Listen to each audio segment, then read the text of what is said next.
10. Welcome, everybody. Sorry we're running just a little bit late. Ms. Ford, roll call. Chairman Smith, Here. Mrs. Black, Here. Mr. Connor, Here. Mr. Groan, Here. Mrs. Jones, Here. Mr. King, Here. Mr. Perez, Here. Mrs. Faye Robinson, Mrs. Tiffany Robinson, Here. Mrs. Sermon, Here. Dr. Wingate, Here. Superintendent Dr. Robertson. Here. Okay, we need to approve the agenda that we've had several additions to. You should have those, but we have some more. Oh. They have copies of those as well. They do have copies of those as well, Okay. but, Ms. Ford, do they have copies of the calendar? I only had one copy of well, that. not the calendar. Okay. I'm sorry, but the other things they do, but not the calendar. Okay, entertain a motion to approve the agenda as amended. So moved. Second? Ms. Ford?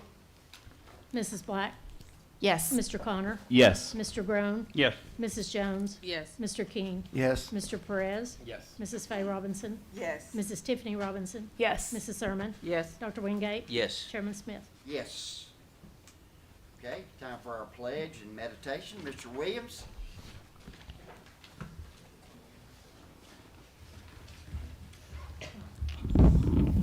Good evening. Would you please stand and join me in my Pledge of Allegiance? I pledge allegiance to the flag of the United States of America and to the republic for which it stands, one nation, under God, indivisible, with liberty and justice for all. Thank you. You may be seated. To Chairman Smith, members of the board, and Superintendent Dr. Robertson, good evening. I am Rashad Williams, most recently the principal of Delwood Middle School, the now principal of Tyner Academy. And as I was telling Representative Black, School Board Member Ms. Black, that 4 years ago to this week, I was standing in this same place, charged with the same task of giving the motivation. And how I remember, because it was my birthday. And so my birthday again was this week. So I'm now and I am 4 years older. We are not going to sing happy birthday to you. And you will too. Yet as I am 4 years older, I'm just as glad as I was then as I am now to be here and share these moments with you. Inscribed on our great seal of the United States of America is the Latin phrase, et pluribus unum, out of many, one. The Greek storyteller Aesop says, together we stand, divided we fall.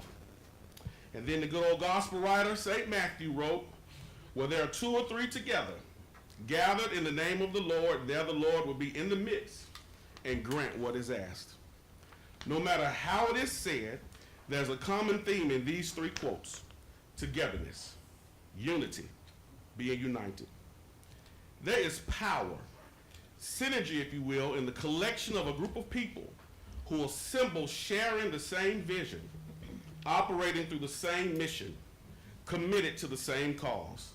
There is indeed strength in these numbers. The Delwood Middle School track team is evidence of this power of unity. The team is a collection of athletes with individual talents and gifts. Individuals talented enough to be champions in their own right. However, these young athletes came together and committed to the same cause. The coaches and runners all on the same page. Because of their unity, Delwood brought home to Hamilton County its first middle school track and field state championship. This is not the only success with Delwood Middle School. 4 years ago, we looked to everyone else as the light of what teaching and learning should resemble. To date, Delwood is now the model and beacon of light for a number of best practices related to middle school instruction, teaching and learning, and setting a course where young people can thrive and experience a future without limits. All because a vision was cast and a collective of all stakeholders worked for the common goal of doing what was right and best for the students of Delwood Middle School. We're all on various teams or in various groups in our own lives. You all together are a group. You are a team, assembled together for a common cause. With a common cause, a common vision, common mission. The common thread is to do what is right and best in the interest of our most valuable asset, the children of Hamilton County. The difference in an adult and a child's team is motive. Often adults aren't as successful as they could be due to members of the team having various motives.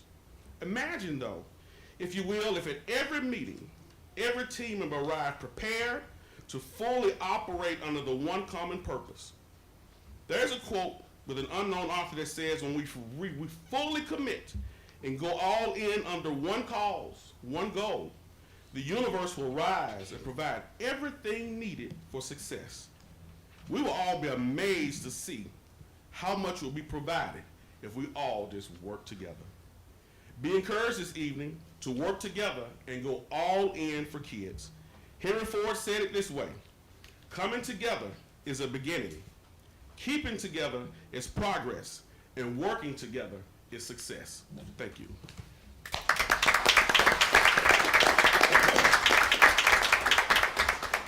If I may just take liberty, Mr. Williams, thank you. I don't know if you even remember this, but I remember you back when you had a lot more hair. I do, and a young college student, and we worked together over at College Hill, and it's just been amazing to watch you and what you've done at Orchard Knob and then Delwood and what you're going to do at Tyner, and I just congratulate you for what you've done, Mr. Williams.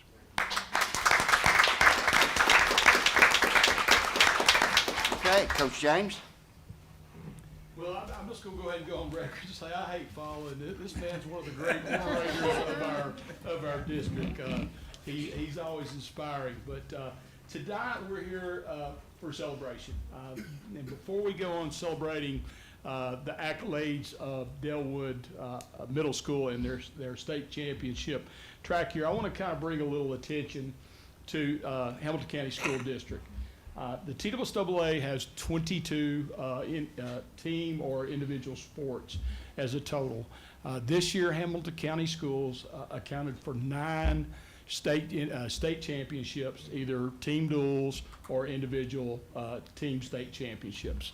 We're somewhere in the neighborhood of 6 state runner-ups, 8 sectional championships, 23 regional championships, and around 20 district championships. So when people start saying, you know, we've got to be more competitive in Hamilton County schools, I argue we are competitive. We're real competitive. So it's been a banner year for us. A lot of state champion, over 20 individual state champions came out of our system. We've probably got excess of 100 kids that have signed athletic scholarships to continue at the post-secondary level. And it's just something that it starts in middle school. It starts with our opportunity to enter the TMSAA for a full board the first year. We have won 2 state championships. The first was with, of course, Hickson Middle in tennis. We recognized them back in the fall. And tonight we are here to celebrate the accomplishment of the Delwood Knights. So without further ado, I'm going to introduce their administrative and coaching team. To start with, Mr. Rashad Williams. If you'll just come up, Mr. Williams, and we're going to kind of file people across the front, and then we will introduce the student athletes who accomplished this great task. Then their athletic director, Mr. Caleb Furwick. Their head coach, Lawanza Crutcher, Miss Jessica Davenport, and Mr. Jonathan Nash were their coaches. So if we can get you guys up here, I think a lot of times, okay, and don't let me forget Shalonda Shackler, the assistant principal there at Delwood, who is, I believe, the new principal, the new head principal at Delwood. Good save, Mr. Crutcher. All right. I think a lot of times we fail to give credit to our coaches and administrative staff. I saw many social media posts in which the administrative staff were at events supporting their kids. And coaches, these guys and girls work tireless hours putting into kids beyond anything that you see on Friday night or on Thursday afternoon at the track meet. So thank you guys for all you do, and girls. And then without further ado, let's introduce the state champions. I'm going to introduce them individually. Karante Cunningham, if you'll come on up.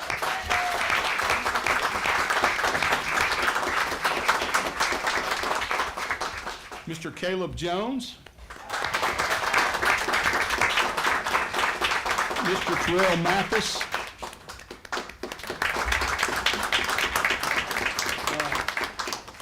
I believe is it Kamar Fitton? I want to make sure I say it right. Mr. Assad Adams.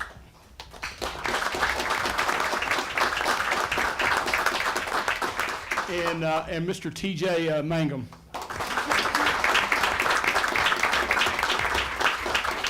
These guys outscored their opponents from other schools middle schools throughout the state of Tennessee to land a commanding state championship. Very proud of you guys. You couldn't have done it, though, without your administrative support, your coaches, and most importantly, your parents. They're the ones that are hauling you around, picking you up, feeding you, and putting a lot of hours into you. So if we could go ahead, I think Mr. Williams and Miss Mosby have Jones now. Sorry about that. Have a presentation to give real quick. So, floor is yours. I'm just presenting the sticker. So, sticker recognition, the Hamilton County School Board of Education hereby congratulates the boys track and field team of Delwood Middle School as Class A TMSAA state champions, signed by Dr. Robertson and myself. Dated this day, the 20th of June, 2024.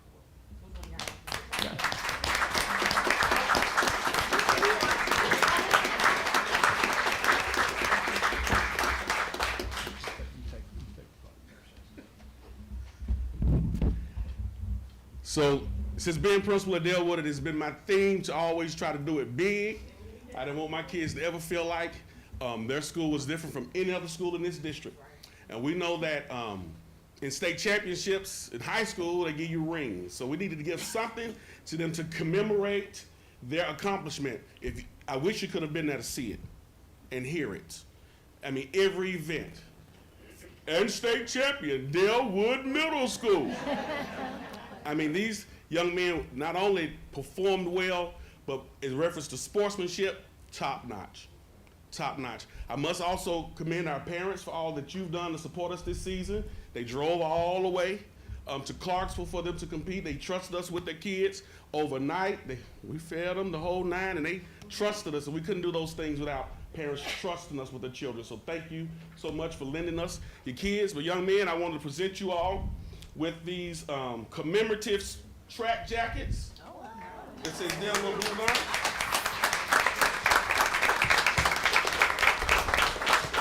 Every one of you will get one, and for those of you who got accepted into the Tyner Academy, you get to wear these because we don't have the same uniform next year. Yeah, we have to pass these out, and I would like Dr. Robertson, Ms. Jones, Mr. Smith, because you were TSSAA at one time. Come on up. Would y'all help me present these? Just a moment. Just a moment, please. I would like to emphasize that not only is this great for your entire group here, both the coaches and the administrators and especially the students, but I think we need to highlight just how dominant this was, because in the team scores, Delwood got 46 points. Their closest, second place, was 35.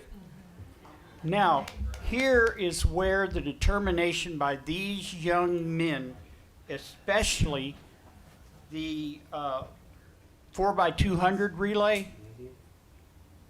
they crushed their opposition by 1.37 of a second. But even more important was the effort put out by Karante, who won his 100-meter dash by 37 hundredths of a second.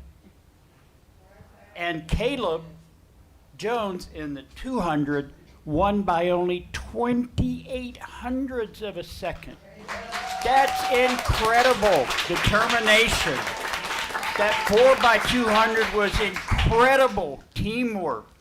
And I just couldn't let this go by without sharing that information. And the same thing is true for all of our athletic programs and our extracurriculars in this district. You guys make the difference, just like the teachers do every single day in helping develop young men and young women. We cannot thank you enough. Before I go, if I can give a special award, I do want to give a shout out to Assad. Assad is new to our country and learning the language.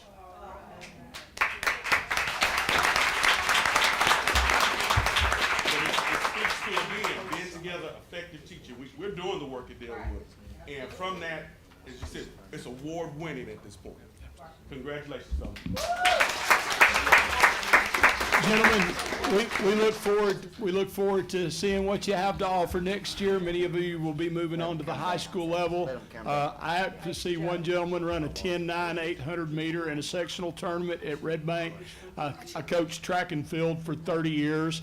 I've seen, I saw the state this year, 100-meter winning time was 11:3 in one of the divisions. So you guys have a very, very bright future. Young man who ran the 200. I saw you ran a 23. These are high school times that these kids were running. So, the sky's the limit with you. We're very proud of you. You exemplify that we build champions in Hamilton County Schools. So thank you for everything you do. Coach James, we want these young men to come down so we can all congratulate them. But I think it's important to point out too that since Mr. Williams stole him from Hickson, Coach Crutcher was the coach of the year. So, yeah. Good deal. Yeah. That's wonderful. Would you guys just come down the dais here, and we'd like to all just kind of touch you. You're gonna go that in. Hey, they're actually going that direction, starting down there. So proud of you. Congrats on being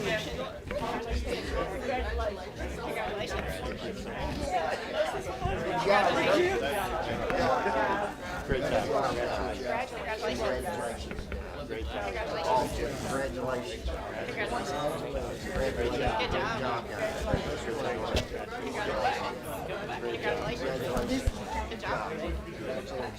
Congratulations.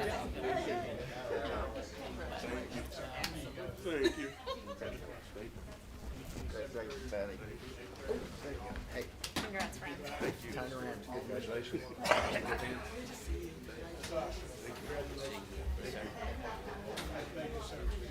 We didn't steal it, Joe. He came with it.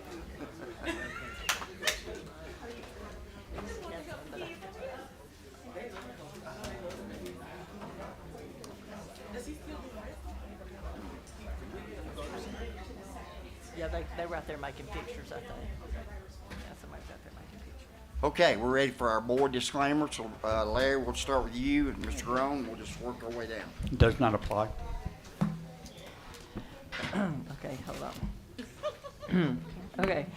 I declare that I have a relative who works for the school system and that the board's vote on the budget and policies may have an effect on my relative's employment. Even so, I hereby certify that I will cast my vote in the best interest of the school system. I declare that I have a family member who works for the school system and that the board's vote on budget, policies, etc. may have an effect on my relative's employment. Even so, I hereby certify that I will cast my vote in the best interest of the school system. I declare that I have a relative who works for the school system and that the board's vote on budget, policies, etc. may have an effect on my relative's employment. Even so, I do hereby certify that I will cast my vote in the best interest of the school system. I declare that I have relatives who work for the school system and that the board's vote on all matters may have an effect on my relative's employment. Even so, I hereby certify that I will cast my vote in the best interest of the school system. Does not apply? I declare that I have a relative who works for the school system and that the board's vote may have an effect on my relative's employment. Even so, I hereby certify that I will cast my vote in the best interest of the school system. I just want to say this is the last time I'm going to do this for the foreseeable future. I would like to wish my Aunt Jamie a happy retirement. Thank you for serving our kids in Hamilton County. She was the teacher of the year at Red Bank Elementary in the 2022-2023 school year. So I declare that I have an aunt who works for the school system and that the board's vote on budget policies, etc., may have an effect on her employment. Even so, I will hereby certify that I will cast my vote in the best interest of the school system. I declare that I have a relative who works for the school system and that the board's vote may have an effect on my relative's employment. Even so, I hereby certify that I will cast my vote in the best interest of the school system. Okay. So entertain a motion to approve the consent agenda. So moved. Second. Okay. Any items to be pulled? Yes, I have. Ms. Thurman? Yes, I have two that I would like to discuss, and I want to apologize for not being at the policy meeting. I had company come to my house right as I was getting ready to leave to come to the meeting, so I wasn't able to be here. But anyway, I want to pull F1, policy 6.203 and 6.205. Okay. Anybody else? I Mr. Brown? just want to get some clarification on item 7, F1, especially 6.200 and 6.300. So you want to pull those two? Is that what you're saying, Yes, Mr. sir. Brown? 6.200, and what was your other one? 6.300. Okay. One is attendance. I need some clarifications on that, and Okay. and the All right, other we'll is pull those. Okay. Okay, Mr. Connor? Thank you. I need to pull 9C1, approval of amended schedule of sessions. I know that we are updating that because we had our June meeting scheduled over a holiday. That's not under the That consent wouldn't be agenda. a Board members. a Okay. consent item. That would Doesn't be a matter. regular. We'll do it later. Okay. Yeah. Okay, anything else? Okay, Ms. Ford? Mrs. Black? Yes. Mr. Connor? Yes. Mr. Groan? yes. Mrs. Jones? Yes. Mr. King? Yes. Mr. Perez? Mrs. Faye Robinson? Yes. Mrs. Tiffany Robinson? Yes. Mrs. Sermon? Yes. Dr. Wingate? Yes. Chairman Smith? Yes. Okay, Ms. Thurman? Yes, I did listen to the meeting. I listened to it the night before last, I guess, the policy meeting. So I did hear some of this discussion. That the school admissions policy, which is 6.203, here it says, any student entering the school for the first time must present a birth certificate or an officially acceptable evidence of a date of birth at the time of registration. And then also on line 10, it says evidence of state-required immunization and proof of residence. And I know we did talk about a lot of the students are coming to school with none of those three and are allowed to enter our school. And I guess the reason this really rubs me wrong is my granddaughter started to school. She got accepted early. She missed the cutoff date by a week and some days. And she tested out to start school. And I know before they would let her start school, she had to go get 5 immunizations in one day before she was allowed to start school. We had to do it on a Friday, or they would not allow her to start school. And I want to know if my granddaughter had to do that, and other parents have had to, scurry around to get it done, that why they have to go through this and others do not. And also, I know a lot of children are allowed to start without a birth certificate. This is another thing, we guard our birth certificates at our house with our life because you need them for just about everything. But it seems like we don't need them, not everybody needs them. So if we are going to allow some students to have them and some students not, we need to change that word must have. And just let everybody start to school, with them or without them. It's not right. It's not fair. We tiptoe around this because they say, oh, the students, you know, we have to be concerned about the students. I am concerned about the students, but I'm also concerned about the students that have all of these things. And I think it was Gary that brought up the other day that we are seeing a resurgence of some diseases in our schools that we haven't seen in years. And it's because of this immunization thing. And also the birth certificate, we don't even know, you know, some of our schools are being so overcrowded, and yet we don't even know who these people are. Like I say, we either need to change the must to a can present, or make everybody live by the same rules. It's not right, it's not fair, and I will say it's not equitable. We have an equity office here at this school system, and if this is by very definition not equitable. I mean, I'll hit the, well, you can hit it. Well, so in terms of how this policy is administered, I would have to defer to Dr. Drake's office. But in terms of the why do we have this, what we're talking about here is a collision of state law and federal law. State law requires that we have a birth certificate. It requires proof of immunizations and such. But the fact that someone can't present those things when they are here for enrollment can't prevent us from enrolling that child. If you think about someone who may be in foster care, those records haven't yet caught up. If you think about someone maybe who is fleeing a natural disaster like Katrina, those records may be gone. So the way that it is supposed to be administered is they come in, and then we go about making certain that those people get linked up with the immunizations that they need, so that they are safe against. So we can start. So my granddaughter could have started to school, and it would be, no, she couldn't have. They told her she could not. They told me twice.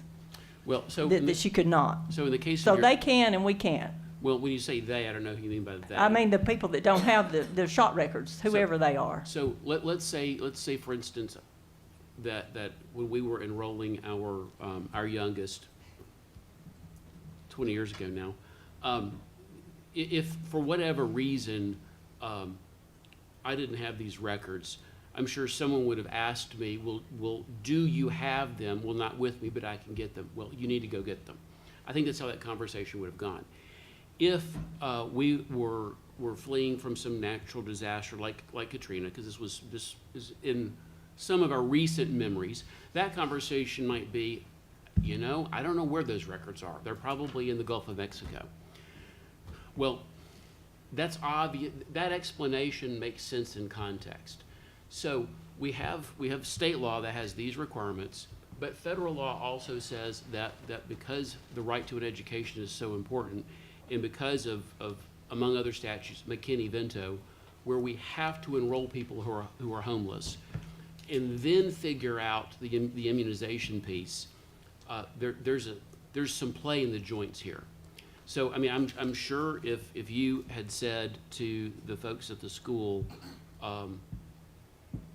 we don't have any records, we've lost the records, or we're new to the area, we don't have, the records haven't caught up with us, I'm sure that they would have worked with you too.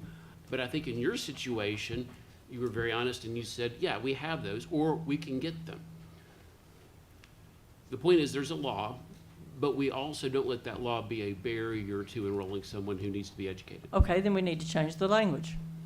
Because they don't must have them, because they don't have them, and they get to enroll. So there's no must there. It doesn't say can have. We need to change it because that is not, it was stated in that meeting the other night. I said we can ask but not require. Excuse me? If it's must, it's required. Well, That specific comment was around someone's, like, are they have natural status. That's completely out of context what you're using. Yeah, I said that. Someone asked me. No, it was not. No, it was not you. Marcia said that. Well, one time I said it because someone asked me how many. Well, no, I heard Joe ask you that question, but this was something else about the requirements to start school. No, there's two different things. But, you know, like I say, if we are going to, because I tell you what, I can see some lawsuits coming out of this, and I wouldn't blame people. If you say you must, then you must. If it's not a must, then you can. Or we would like for you to, pretty please, or do something. But it's not a must, because that's not true. Because I do know some people that were not even allowed to enroll in their zone school without all of the, you have to bring, you know, a proof of your residency, which is another thing I'm going to get into here in student assignment. We have to provide, you know, at one time we had zone Nazis. I don't think we do that so much anymore. We used to send people from the central office out at people, look in people's windows to make sure somebody was living in these houses. But anyway, it was just crazy, insane, like we paid people big bucks to do that sort of nonsense. But anyway, we have to provide, you know, light bills and phone bills and all these kind of bills, and yet other people can go to any school they want and not have any of that. It's just not fair, and it's not right. That's why I always say we need to have open enrollment, let people go where they want, because the only people that can't go where they want are the honest people that give the right information. They're the only kids that can't go where they want to go. If everybody else can say, you know, you can't prove where you live, okay, well, you just go where you want to go. But anyway, like I say, either we need to do this with the language or need to change it.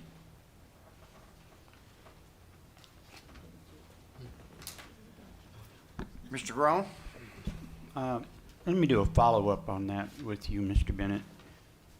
You would think that anyone, no matter what their legal or illegal status might be,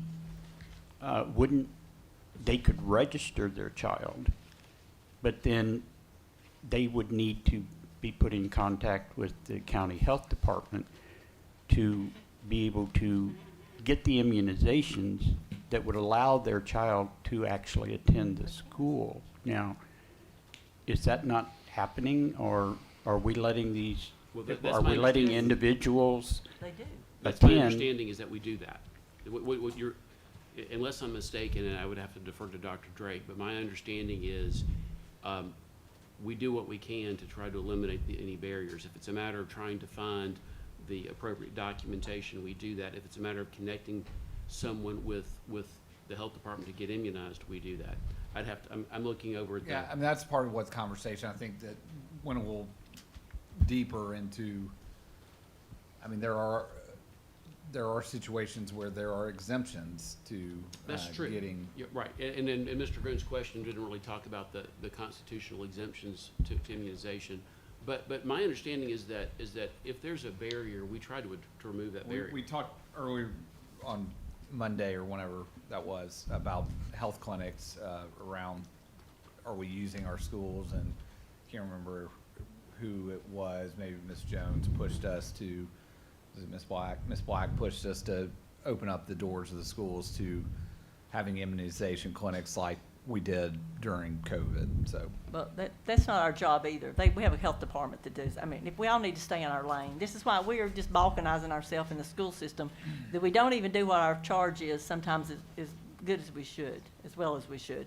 We should have, we're in education.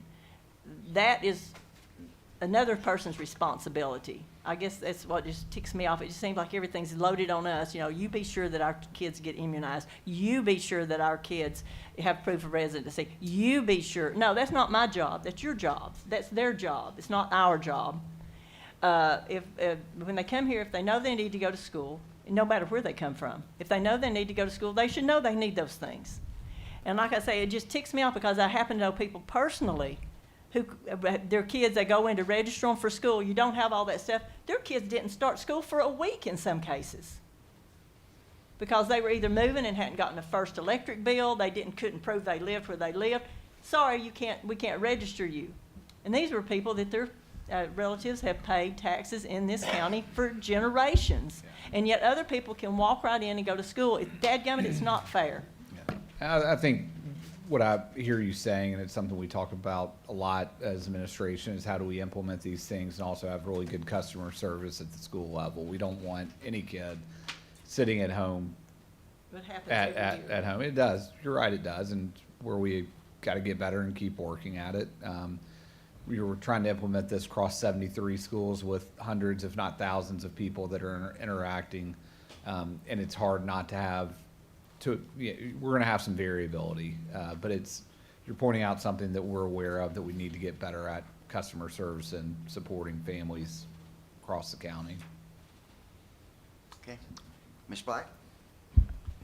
I just wanted to clarify that the discussion that we had on Monday and the suggestion that I made was that the county health department, who already does immunization clinics, have access to a county-owned building within the school system because one.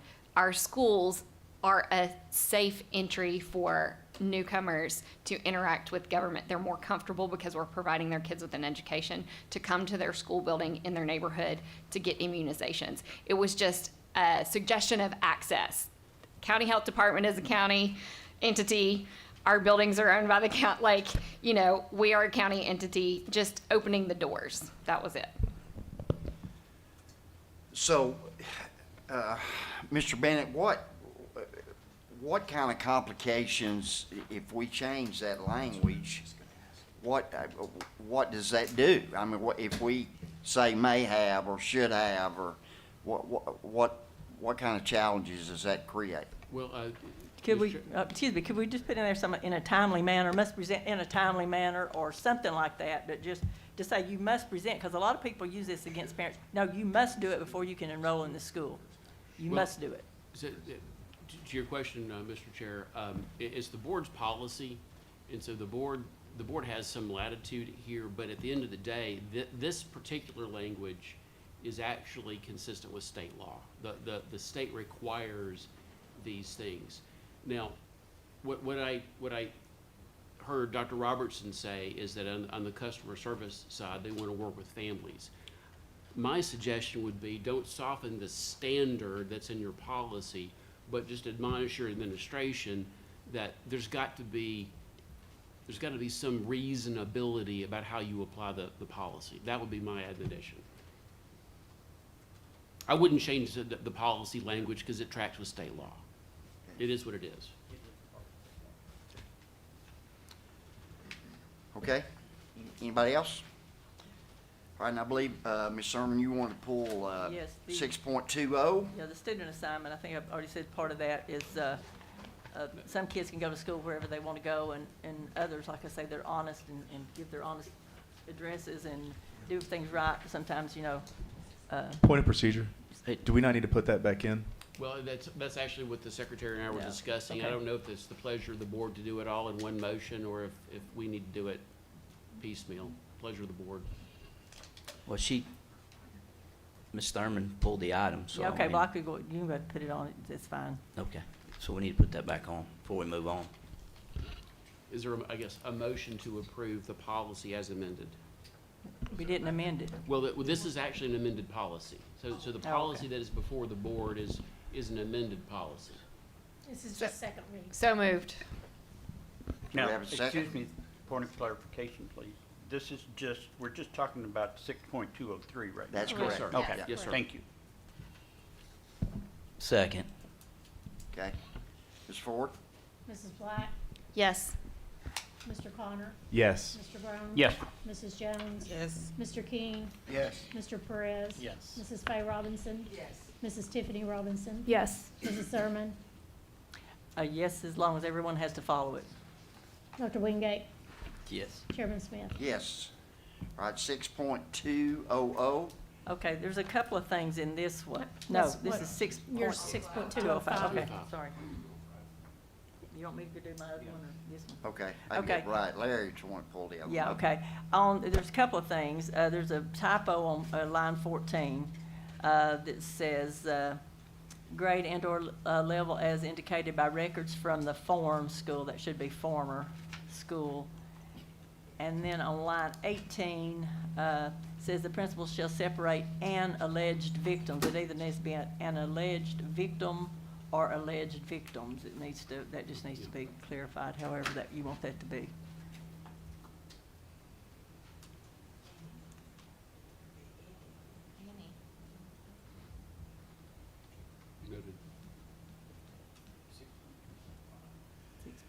Could that just say, any alleged victim?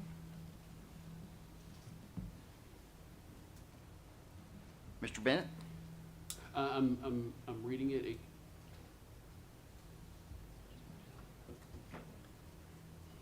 That would work. So with Ms. Thurman's suggestion, the principal shall separate an alleged victim of child abuse from an alleged perpetrator if the alleged abuse allegedly occurred while the school was under the supervision or care. It could say any, an or any, pleasure of the board. Those are obviously typos that didn't get caught in the edits. Okay. So you okay with that, Ms. Thurman? Yeah, that's fine. I just wanted to point that out. Okay. You want to move to approve then with those Yes. corrections? Yes, I move to approve. Second? Second. Ms. Ford? Mrs. Black? Yes. Mr. Connor? Yes. Mr. Brown? Yes. Mrs. Jones? Yes. Mr. King? Yes. Mr. Perez? Yes. Mrs. Faye Robinson? Mrs. Tiffany Robinson? Yes. Mrs. Thurman? Yes. Dr. Wingate? Yes. Chairman Smith? Yes. Okay, Mr. Grown, 6.200. Thank you, Mr. Chair. I too missed the Monday meeting, so I just wanted a little clarification on on page 1, line 32. I'm just wondering why we didn't take the first sentence of line 27, which is Tennessee Code annotated 49-6-301, and put that as number 5, and then we would footnote it at the bottom of the document because it's state law. I mean, I can see the grammatical differences between them, but I would prefer to somehow notate what regulations we are under as a board. We can make that change. We can note state law there. So what is the preference of the board? Well, are you recommending that we do that? Well, whatever the board wants to do. Well, but somebody needs to recommend it. That's what you Well- want to do, and then the Make a board. motion. Then I'm gonna make a motion that instead of line 32, we move line 27 from page 2, and then add the footnote that the state code supports that. Instead of just adding a sentence, Okay. which could be, or may not be able to have the same footnote. I would point out that one of the purposes of line 27 on that second page, Mr. Groan, is that actually supports the topic of that section, explanation of absences. So that sentence that you're talking about moving, that actually explains to parents that the parental notes serve as documentation for 3 personal illnesses only. The preceding sentence, by law, students must attend school daily. If you want that in there as a duplicate, like we have it in there for number 32, line 32 on page 1, and then repeat it again. Well, I'm perfectly happy with leaving it the way it is if we footnote line 27 on page 2. Well, So- let me make a suggestion that we just do that. That would be the easiest way to That'd be- fix it. Yes, So we'll insert a footnote, and let me suggest that's that. a simple. Yeah, that's probably not something that actually requires an amendment. That's just something that we can do editorially. I can just fix that. Okay.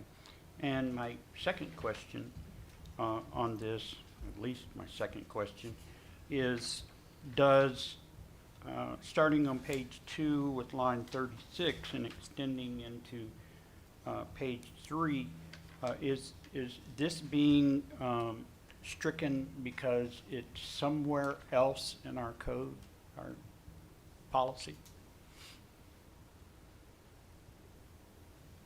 And I say that because on page 3, line 6, district personnel will intervene to address habitual truancy. But if we take out the definition of habitual truancy, then someone would have to search another part of the policy to know what we're talking about. I think the lines immediately following that, the progressive truancy plan, which follows current state law, I believe Mr. Bennett, it defines it there. So I think that it's the part that's, lined out as kind of old procedure. You then have new procedure followed by what the progressive truancy plan looks like. Okay.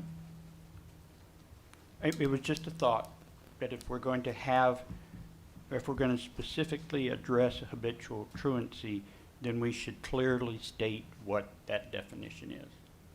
Yeah, I think when you go on to read it, that's what it's doing immediately after that. Okay, Mr. Roan, you want Then to, I'm fine with that. you want to make a motion to approve this policy then? Just make a motion to approve with the inclusion of the footnote. Okay. Have a second? Second. Ms. Ford? Mrs. Black? Yes. Mr. Connor? Yes. Mr. Groan? Yes. Mrs. Jones? Yes. Mr. King? Yes. Mr. Perez? Yes. Mrs. Faye Robinson? Yes. Mrs. Tiffany Robinson? Yes. Mrs. Thurman? Yes. Dr. Wingate? Yes. Chairman Smith? Yes. Okay, Mr. Groan, you pulled 6.300, I believe, is that correct? Yes, sir. It's just a clarification. Has there been any change to the district code of behavior and discipline?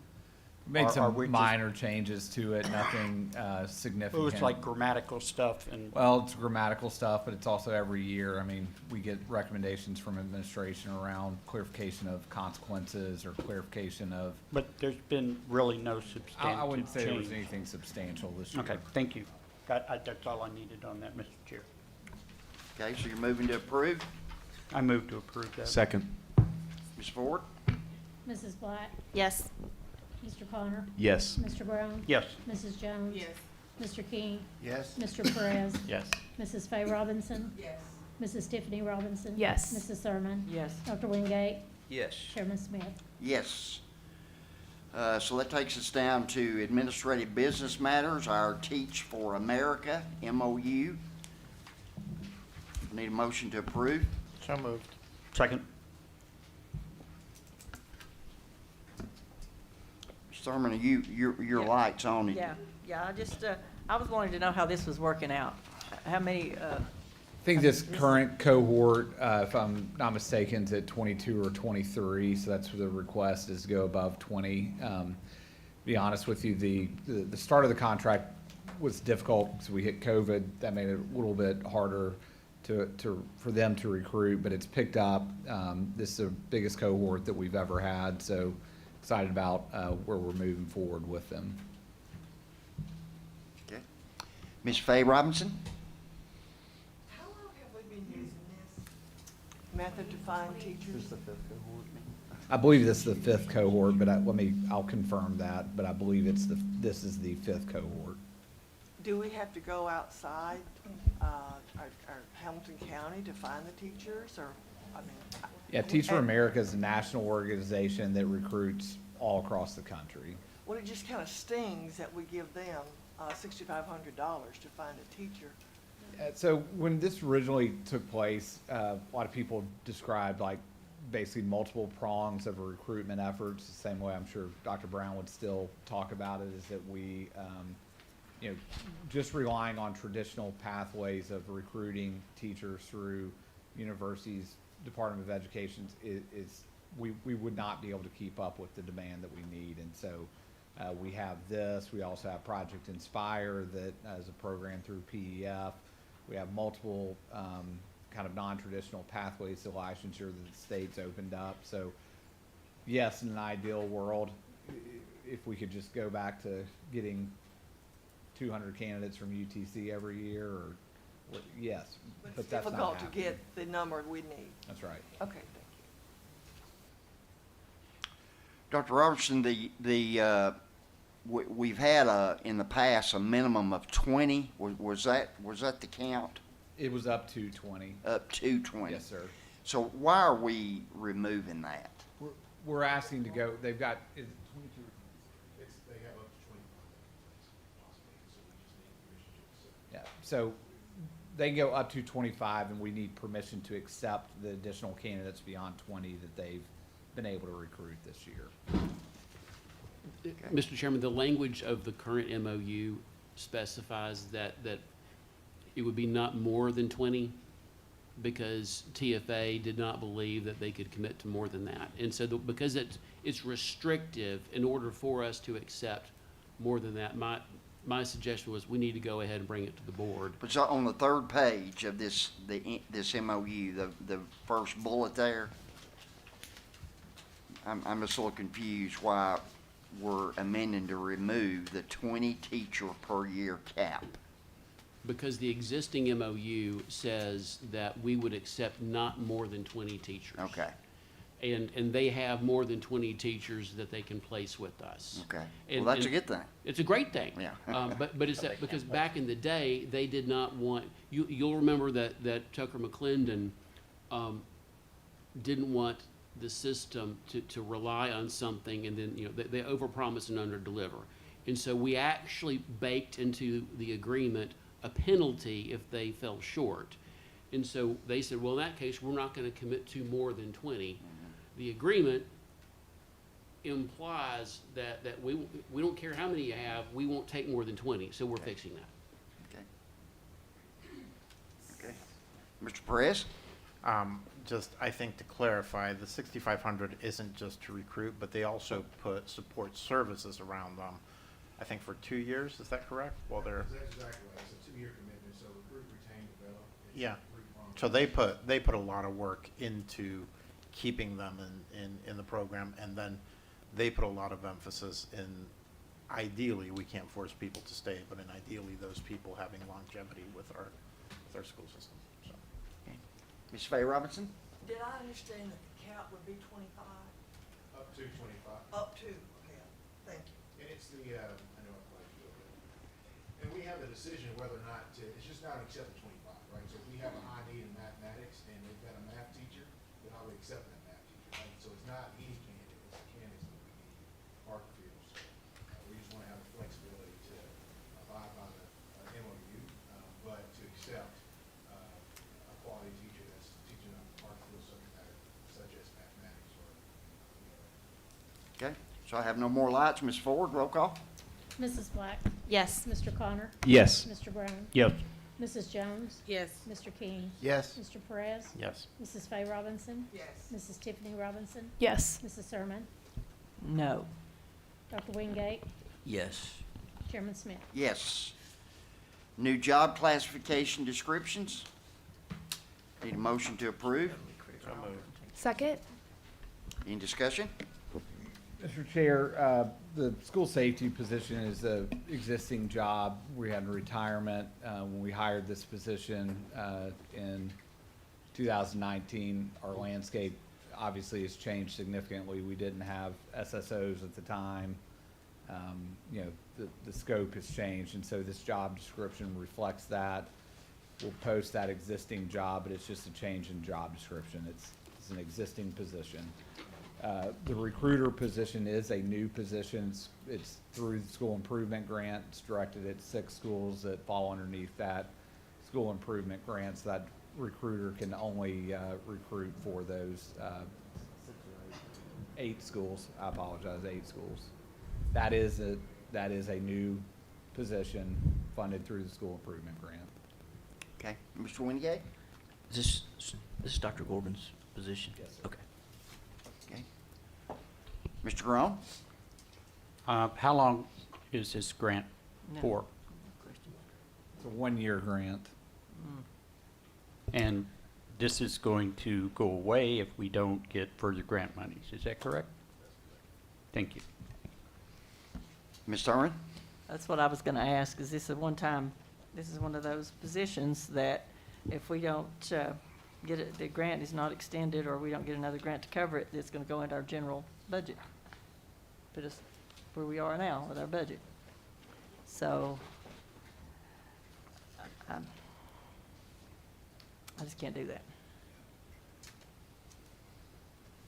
Mr. King? So is that the intention of this position then? if we hire him on this year, it's a one-year position, Yeah, it's or? one, I mean, that's what the grant extends for, it's 1 year. You see, experience that's requested. These are from 8 schools that are in this school improvement grant. So currently, we have, how many openings? So there are 15 openings in those 8 schools. So this person is trying to waking help up every fill day, those. going to recruit and fill those positions. But does this person know by taking this job at the end of 1 year, that job is Yeah. then done? Yeah. Okay, all right. No more lights, Ms. Ford? Mrs. Black? Yes. Mr. Connor? Yes. Mr. Brown? No. Mrs. Jones? Yes. Mr. King? No, Mr. Perez? Yes. Mrs. Faye Robinson? Yes, if it's just 1 year. Mrs. Tiffany Robinson? Yes. Mrs. Thurman? No. Dr. Wingate? Yes. Chairman Smith? Yes.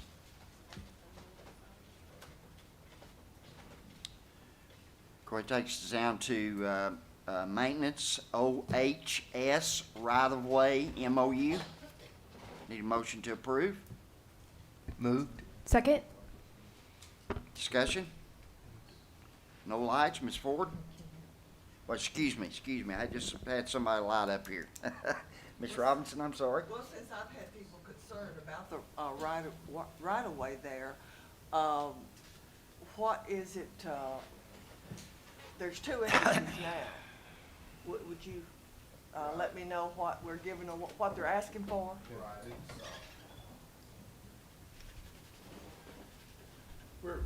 We're going to rework the existing entrance into the parking lot there at Little High. That's part of the work here. So they do take just a small portion of our property to do some road work there at that intersection. As you know, it's a dangerous out and turn, Yes. and so. We're talking about Amos Road. Yeah, we think that. Off of Snow Hill. Right, so we'll move the entrance to the parking lot for our students down Amos.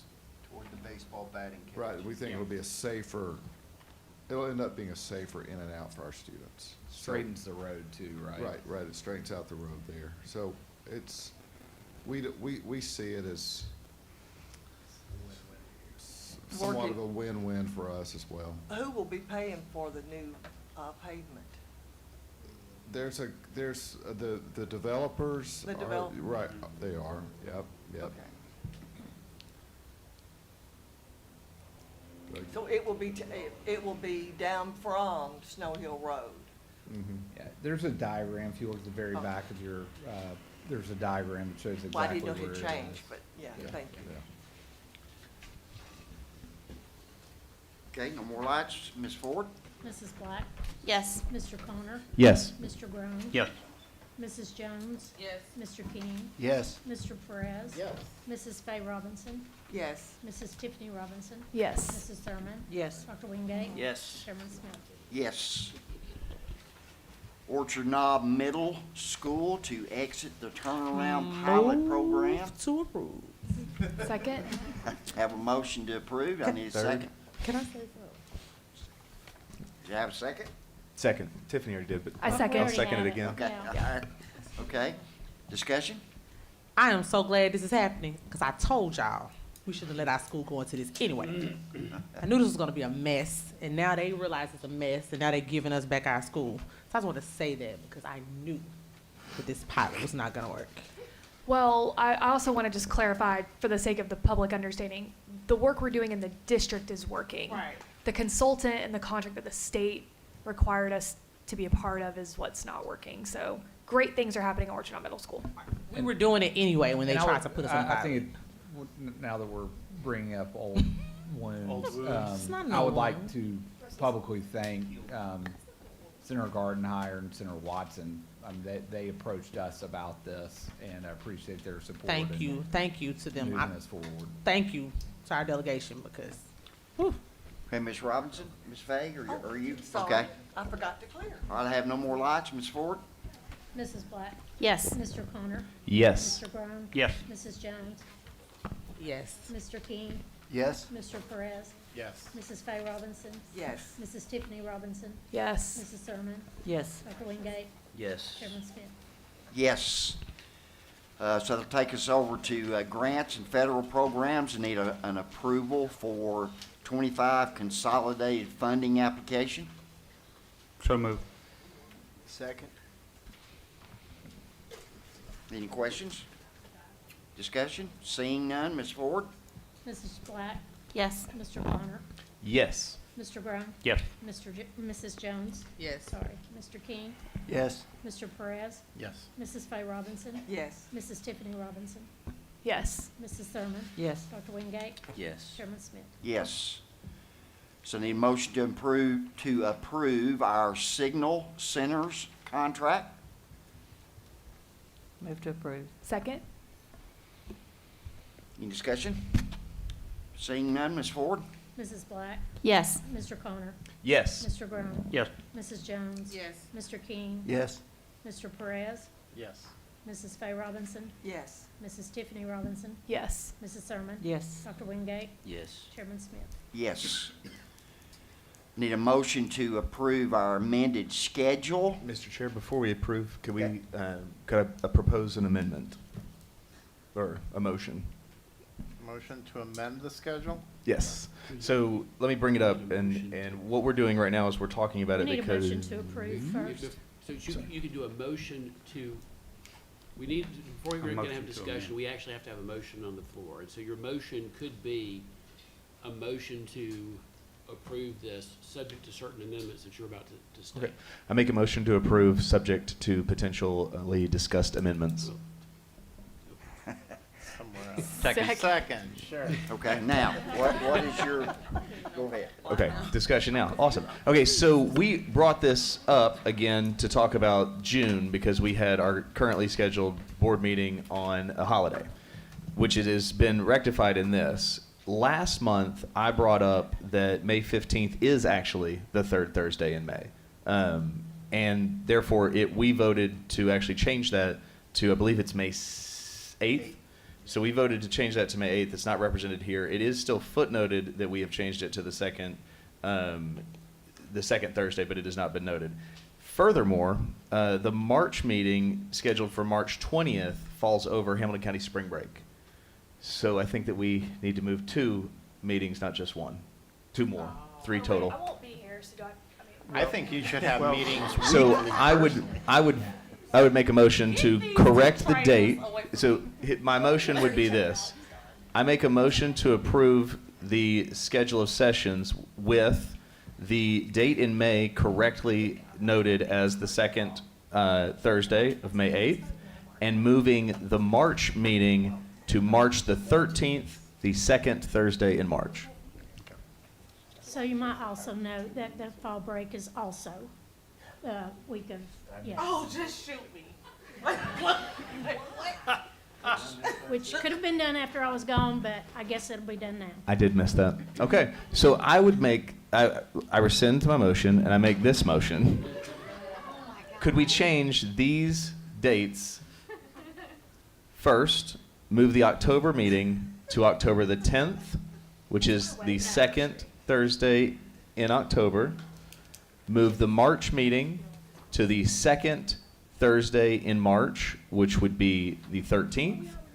And then correctly note the May meeting as the second Thursday of the 8th. I actually did change that twice. I've just pulled the wrong one. I did change that from last time. I apologize for that.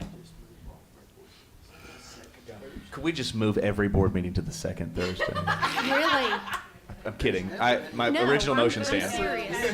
The third week has always been like sacred, and now all of a sudden, everything's on the third week. But Yeah, it's okay. I'm joking. My original motion stands. Do I have a second? Second. Third. We Well, already had a we motion already and a you second. already have a motion on the floor. We already motioned in a second. Right, Yeah, we already have it. okay. No. Yes, So- yes, I did. On So the you original. noted those changes. The motion Got was it. made I that we got it. make these changes to be approved, and it's seconded. I see no more lights. Roll call. Mrs. Black, Yes. Mr. Connor, Yes. Mr. Groan. Yes. Mrs. Jones, Yes, I'm confused, They'll just but tell you yeah. when to show Where is up. my pocket I'll try to Robert's get it out rules right of this order? week. Mr. They'll King? just tell us when to The show vote up. is that we're moving 3 dates So the to, vote is that we're just noting that it's done because it's always denoted at the bottom. So Well, Ben just some of them wants it on haven't there, been right? No, done yet, actually, 2 dates will be changed. The one during the spring break and the one during fall. I don't Correct. feel the board meets enough. March. And, Stop it. Yeah. so my, Marco, you quit. Well, You're I not even agree be with here. Quit it. Marco. We got a lot Fritz, of point of order. Miss Mosley Jones, to my clarify, vote is a Mi- yes Mr. for King. those we would move to. Thursdays. Mr. Perez, yes. Mrs. Faye Robinson, We're voting on March the 13th, October the 10th, and then changing May the 8th, plus the Juneteenth date. Plus changing the Yes. Juneteenth date. Okay. They don't care, they're not gonna be here. No. Mrs. Tiffany Robinson. Mrs. Thurman.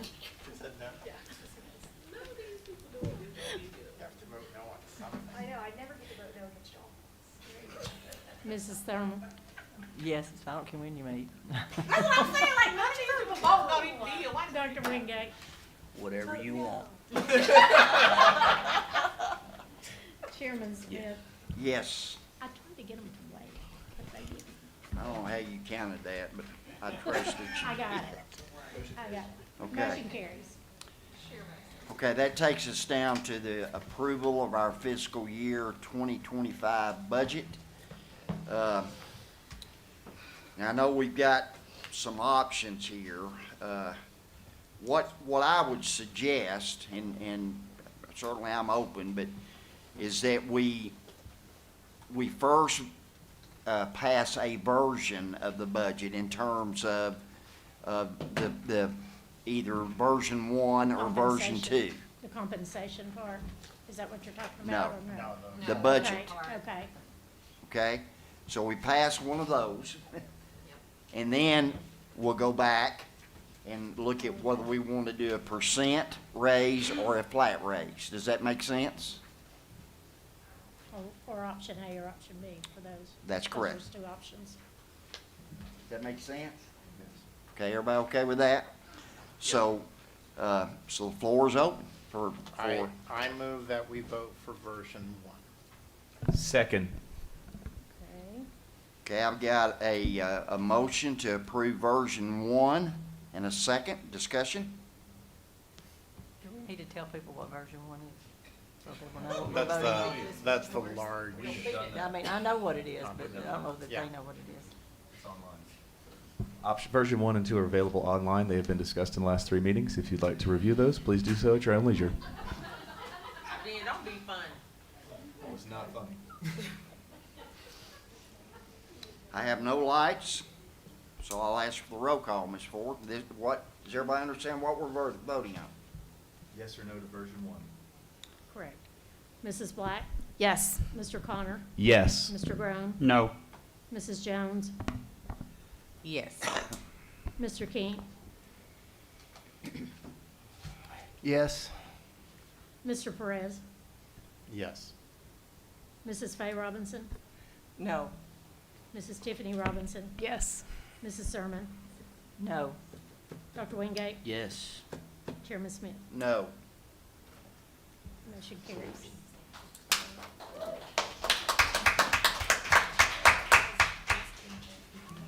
Okay, now, we want to look at either option, make sure I got this right, in terms of the compensation. Do we want to do a 5%, or do we want to do 2,800 flat? I move that we do 2,800 flat. Second. Option B. Option B. Version 1, option B.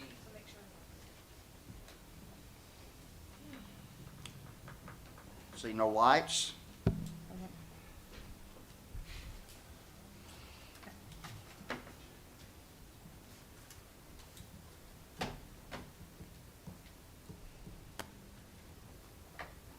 So, Ms. Ford?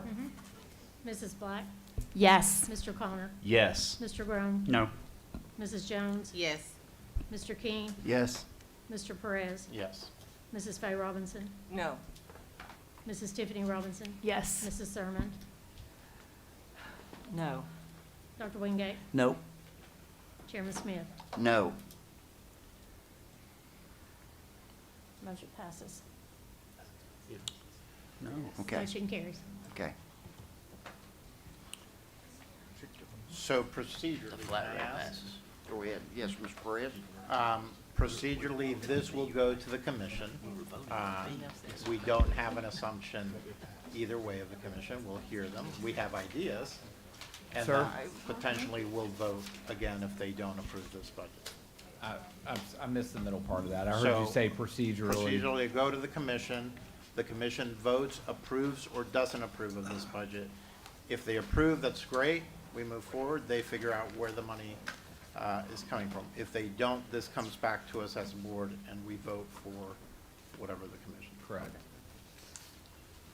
Chairman Smith? Yes. Before you move on, after the schedule of sessions, there's also the calendar update that we passed over. Yes. That was one of the Okay, I'll amendments, go so back we to need to that. go back and vote on that, Okay. please. Point of procedure, I don't see that on our agenda or is it in a packet? It is not. Okay.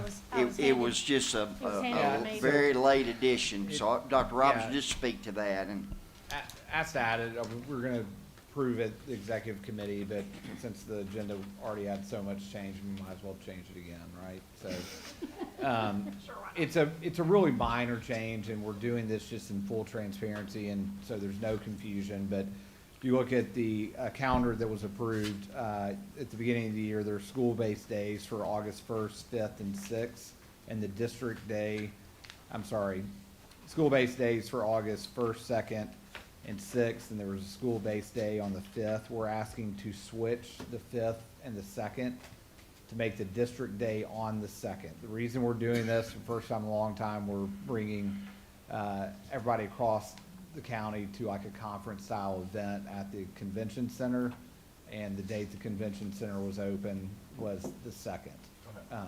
So to clarify for the general public, we're not changing a day of school. We're simply It changing only where the, impacts teachers, and it only impacts which day they are school-based and which day is the district-based. Okay. Mr. Wingate, are you lit up there, or you just turned off? Okay. I changed my mind. Okay. All right.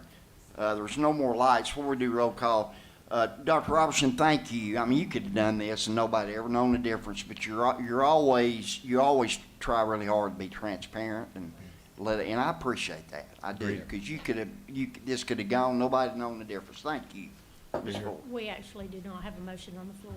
Oh, we don't? I move Okay, to we do change now. the calendar. I need a second. second. Okay. Who wants it? Because I heard like, Is there any more discussion? Ron, I Okay. see a frustrated look. It's Well, I don't not, want the calendar, I don't like starting school 2 days in advance. no, this has nothing to do with I it. know, but he just wants to switch those days, and that's what I was trying to get in my Okay. mind. Is he talking about those days or other days? I don't, yeah, that's fine. Okay. okay. No lights, Ms. Ford. Mrs. Black? Yes. Mr. Clark? Yes. Mr. Brown? Yes. Mrs. Jones? Yes. Mr. King? Yes. Mr. Perez? Yes. Mrs. Faye Robinson? Yes. Mrs. Tiffany Robinson? Yes. Mrs. Sermon? Yes. Dr. Wingate? Yes. Chairman Smith? Yes. Okay, takes us down, Ms. Black has a resolution. So we'll need a motion to approve. So moved? Second. Got a motion, second. Discussion? Ms. Black? Yes, sir. Dr. Robertson, I just wanted to clarify what I need to do differently next time when I want to bring something to the agenda to get it included in the original agenda that's published for review by the public.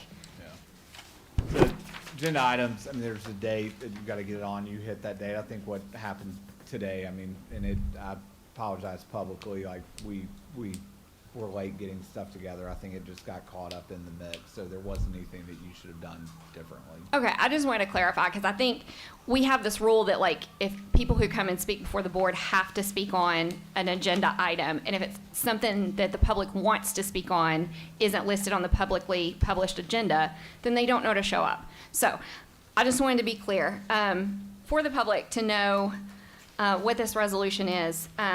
It is a resolution around the Senate Bill 1325 arming staff members at our schools. I've had a lot of conversations in the community with folks who were concerned about this bill, extremely concerned about this bill, extremely opposed this law. And they appreciated the statement by Dr. Robertson that we put out, like, we pay for professionals to be armed in our school buildings, and therefore we don't need to implement this law. However, it's not a permanent thing, and it doesn't give a sense of security and safety for those of us who are sending our kids into a school building who really do oppose this law. Because as much as I appreciate the work of Dr. Robertson, he may not always be our superintendent, and the way that the law is written, someone else can come in here and change their mind. And I feel like it is important for our constituents and the parents of kids who come to Hamilton County Schools and the entire community to know where the board stands when it comes to arming staff members. I'm incredibly concerned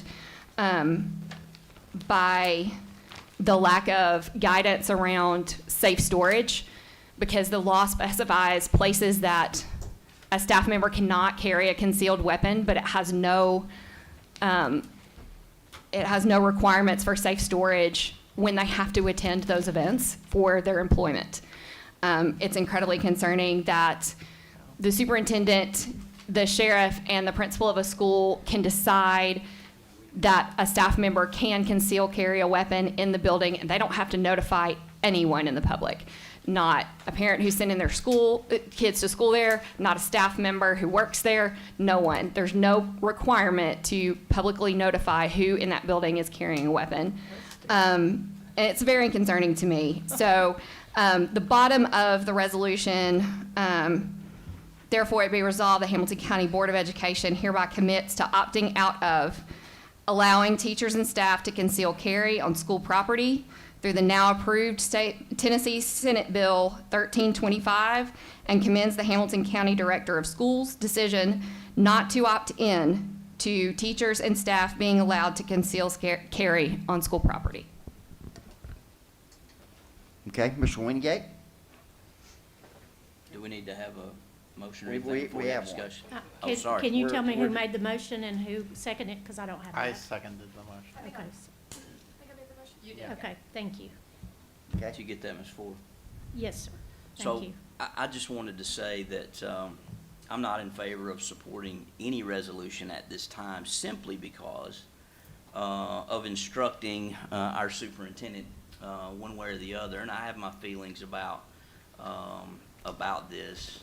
I spoke with our sheriff today, and as we talked, he has concerns even with policy and procedure, how this would be enacted. Too many questions, and I'm just talking about the law in general. Too many questions about how to integrate this law with what he called a non-law enforcement firearm. And how to think about not compromising the safety of kids. And he made a statement today that I don't think we think about all that often, but you know, we're charged with educating our county's children, and whether we think about it or not, he's charged with their safety. And so, you know, we kicked around a lot of things as we talked today, and you know, he feels like some things have been rushed, and I agree with him that we might want to slow walk all of this. He wants to, you know, talk to some places that have already implemented these things, or these laws have been enacted, to find out what best practice is, what they've learned, the mistakes they've made.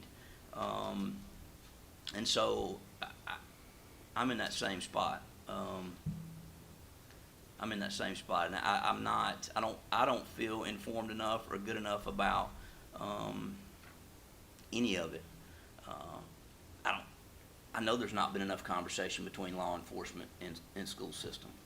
And there are a lot of things that we could go down some rabbit trails on. I'm not interested in doing that tonight. I'll be willing to talk with anybody about that, my thoughts on that a little bit later, but there's just way too many factors here, in my opinion, for this body to be instructing superintendent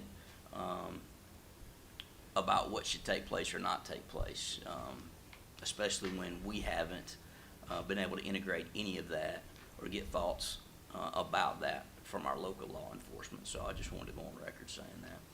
Ms. Thurman? Yes, I happen to have a file that's about arming school personnel. I don't like to say arming teachers because it's actually school personnel. And anybody with any Google experience at all can look at this. A lot of school districts have been doing this since 2007. So I went back to look and see if there were any problems. I have yet to find a problem with any of them. We don't have to reinvent the wheel. It's not real hard to figure out. They've been doing it, and some schools even have as many as 40 people in their school armed. And this article, this one particular article, was from back in 2018. So some schools have been quietly arming people, and I tell you what, about the dumbest thing I've ever heard is telling everybody who has a gun in a school.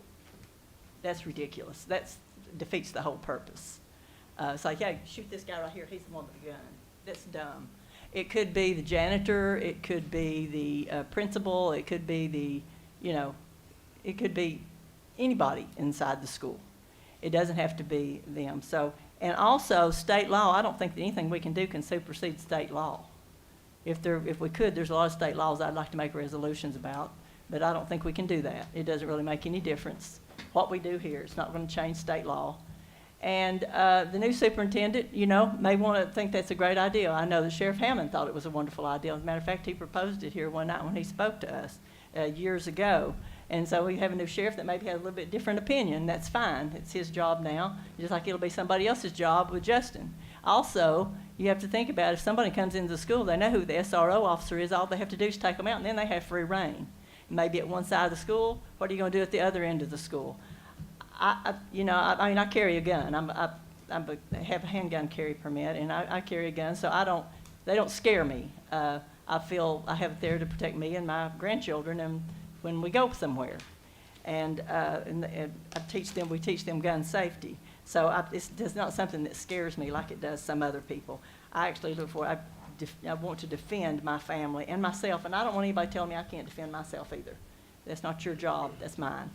But as far as in schools, all you have to do is look, there's so many articles about arming a staff. And matter of fact, the schools that arm their staff and or allow their school staff to be armed, they actually put signs out in front of the school. People inside this school are armed.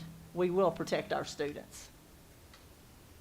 I was just like I think in a bank, they always put in there, 3 people inside this bank have guns. You figure out which 3. Yeah, I don't know why this is such an issue, because a lot of these schools started doing this after some of the shootings in schools is when they actually started bringing guns into the school. Because, like I say, time for every few seconds, I forget how many seconds it is, that it takes a police officer to get there, that many more shots can be fired. They've actually done the math about some of that. I have those statistics here, but I don't have it right in front of me. So I don't look at it as a bad thing. Like I say, we may get a superintendent who thinks it's a wonderful thing and to tie their hands, or to even be arrogant enough to think we can tie their hands, because all they have to do is come up with another resolution to override that, even if the resolution had any teeth, which I really don't think it does. Like I say, it's nothing new. We didn't come up with this. Our state representatives didn't come up with this. In Texas and some other states, they've been doing it for decades, and I have yet to find one problem in any of them. As a matter of fact, I talked to Larry about this earlier, and I think, Larry, you're going to tell about some of the things that you know. So I won't steal your thunder, but anyway, I will not be signing it. And then, too, on this resolution, you just have it for the chair to sign it and date it. I think if you're going to try to do something like this, every person has to sign their own name. That's correct. Leave their name off. That's correct. Mr. Garone? Well, I grew up in Texas, went to school in Texas. My kids went to school in Texas. In fact, since my wife was an Army nurse, I had to enroll them in 3 different states. So I understand the previous arguments about having all your documentation, but, I was actually teaching school in the Denver, Colorado metro when Columbine happened. And this was a school where kids would come into school from deer hunting on a Sunday night, and they would drive directly to school, and they used to carry, you know, their weapons on a gun rack in their truck. And I know for a fact that in Texas, there are numerous school districts that this already happens. And I think this is just, I think that Mrs. Black is well-intended in this resolution, but you know, I have heard there's some pushback against this legislation, and it may be addressed. So we've got a lot of dangling issues here, and I have to agree with Dr. Wingate that I think we could, I don't think anybody on our board or anybody who will be on the board in September is for arming teachers in the classroom. I am certainly not, and I was a classroom teacher.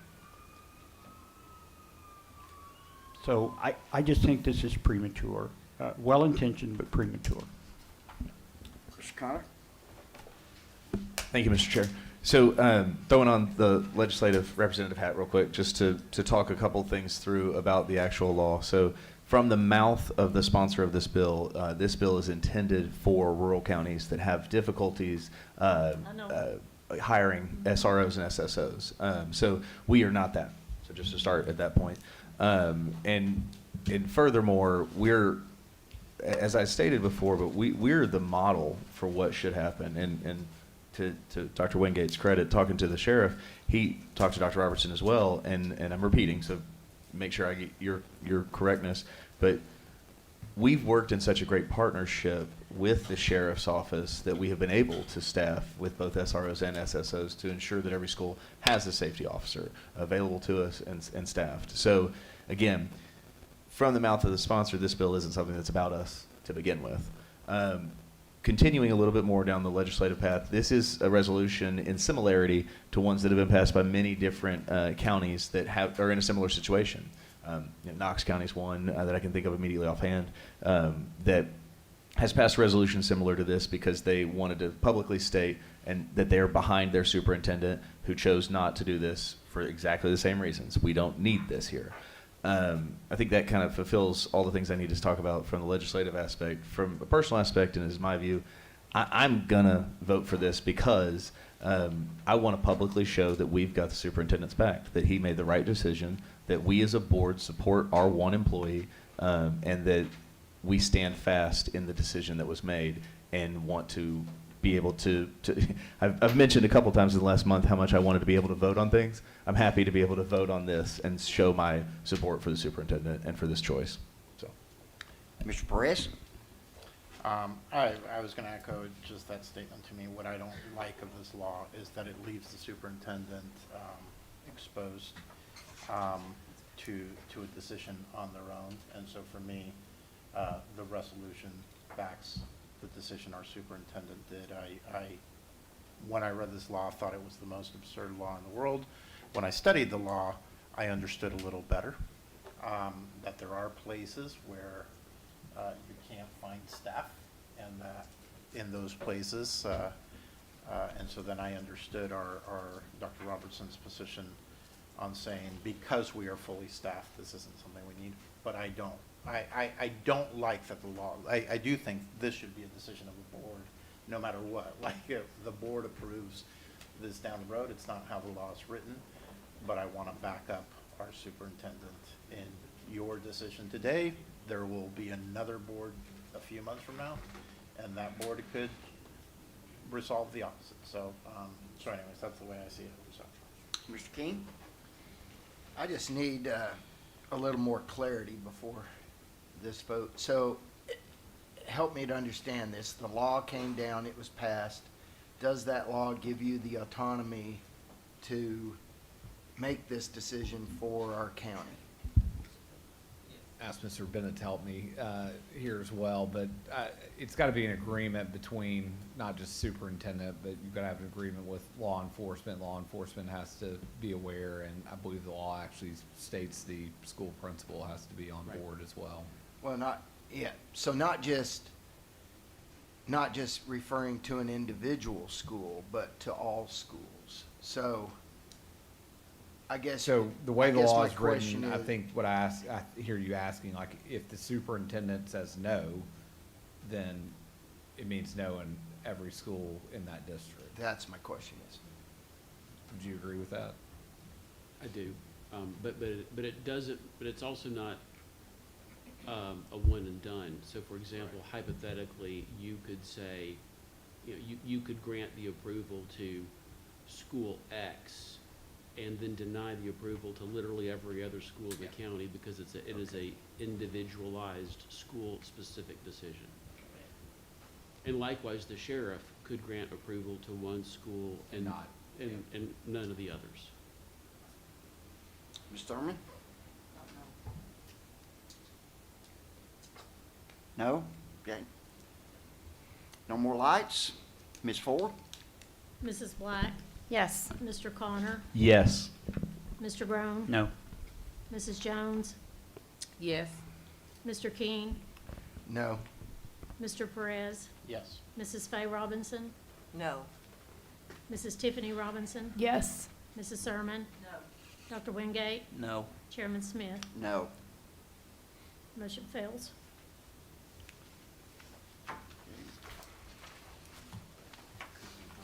So that takes us down to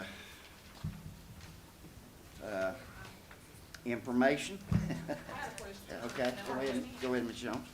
I do have a question about this, but it's probably a Bennett question because I know this came from state law. So what happens if the sheriff or Dr. Robertson, for whatever reason, decide to allow a school or some schools or all of the schools to do this? What are our rights as parents of children in that building if we don't want our child in a building that could be, I mean, like right now, we don't know if they in there or not, right? I mean, we was in a board meeting one night and somebody had a gun in here, standing up here talking to us. But, so you don't know, right? I'm just asking, I'm just asking. I know there are those who are licensed to carry and very responsible. I mean, I say this all the time, I'm a cop kid, so there were guns. I mean, I knew the safety of that. But I'm just asking, I knew my daddy knew what to do. He was a sworn officer. I mean, I trust that people are licensed, have went to some class, I hope. But I also know there are people who have guns who are not either of those people and could be in a building. And, I mean, just given the trauma I've had being on the school board 9 years with other incidents I couldn't control, I just don't want this to become one of them. So in the event that that's the case, I don't think Dr. Robertson would do that, but I'm just saying, if it was to happen, what is my right as a parent if my child is in a school building and I don't want that? Like, do I remove my child from Hampton County Schools? Probably so. Well, the statute doesn't speak to, I mean, the short answer to your question is the statute doesn't speak to that. Which is probably what the sheriff is saying, there are a lot of pieces that are unknown, right? Well, I can't speak for the sheriff. I know, I've been but I'm talking saying on that's this. I mean, I think that and I won't even speak for the General Assembly on this, but to Ms. Thurman's point, you know, if someone is authorized to carry, and the statute's very clear, that is intended to be confidential. Right. Because it's a security, Right. it is viewed by the General Assembly as a security-based decision, and just like we don't share our security response plans with the general public, and I'm thinking here off the top of my head, my assumption would be that the General Assembly would look upon that similarly. All I can say definitively, Ms. Jones, is the statute is not intended to address that. That might get addressed down the road. I heard from Dr. Wingate that maybe there's some things that need to be fleshed out. Perhaps that's something that the General Assembly will consider at some point, but I can't give you any guidance right now because it's silence. Okay. So please, as the chair, I can tell the three If you want, okay, so Correct. they have to either have an MOU with the law enforcement agency or be an employee of the school. And then they have to do these 3 things: possess an enhanced handgun carry permit, have the joint written authorization of the director of schools in conjunction with the principal of the school to carry or possess a firearm on school property, and 3, be a and number 3 could be a law enforcement officer or have prior service as a law enforcement officer and comply with all requirements post-commission and have successfully completed the 40 hours in basic training in school policing. So essentially, that training it mirrors closely what we're already doing with our SSOs, actually. Pardon? Right, yeah, it's just, to Mr. Connor's point, that training is relatively extensive, so if Dr. Brown decided that he wanted to, it's a commitment. But anyway.